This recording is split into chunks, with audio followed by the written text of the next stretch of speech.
Assalamualaikum warahmatullahi wabarakatuh teman-teman. Sebelumnya perkenalkan, nama saya Mai Marini dari Sekolah Tinggi Agama Islam Darussalam Kunir Subang. Tujuan saya membuat video ini yaitu untuk memenuhi tugas dari Bapak Dosen Ahmad Dasuki MPD. Jadi di sini saya akan membahas materi tentang filsafat ilmu. Sebelum kita masuk ke pembahasan filsafat ilmu, mari kita definisikan apa itu filsafat dan apa itu ilmu. Filsafat berasal dari bahasa Yunani dengan akar kata philos dan sophos. Philos mempunyai arti orang yang mencintai dan sophos artinya kebijaksanaan. Jadi, filsafat itu artinya orang yang mencintai kebijaksanaan.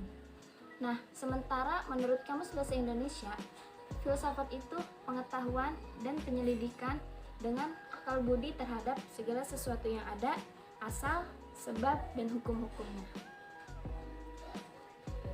Nah teman-teman, filsafat juga disebut dengan the mother of science, yang artinya induk dari seluruh ilmu pengetahuan yang ada di dunia ini. Orang yang belajar filsafat itu diharapkan untuk bisa menyelesaikan masalah dengan secara menyeluruh, baik di dalam atau secara radikal. Artinya filsafat itu dibekali akal untuk berpikir. Kemudian ilmu teman-teman. Ilmu itu apa? Ilmu adalah pengetahuan yang disistematiskan. Jadi, filsafat ilmu itu salah satu bagian dari filsafat yang mempelajari tentang tujuan hukum ilmu. Dalam filsafat ilmu ada 3 hal yang harus kita ketahui. Yang pertama, ontologi, yang kedua, epistemologi, dan yang ketiga, aksiologi.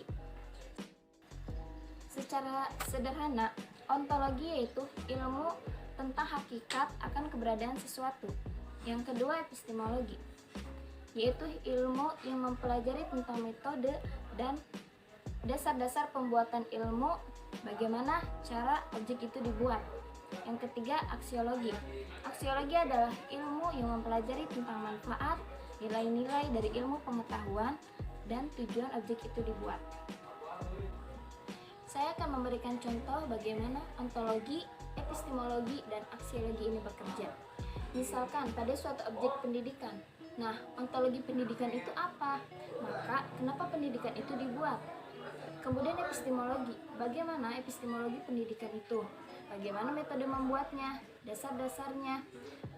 Tata caranya sehingga disebut menjadi pendidikan. Kemudian selanjutnya aksiologi. Aksiologi dari pendidikan, yaitu tujuan, nilai, manfaat dari sebuah pendidikan itu. Dengan contoh yang tadi saya sebutkan, semoga bisa mampu untuk memahami bagaimana ontologi, epistemologi, dan aksiologi ini implementasikan di kehidupan sehari-hari. Baiklah, mungkin itu saja yang dapat saya sampaikan di video ini. Semoga dapat bermanfaat untuk kita semua. Wassalamualaikum warahmatullahi wabarakatuh.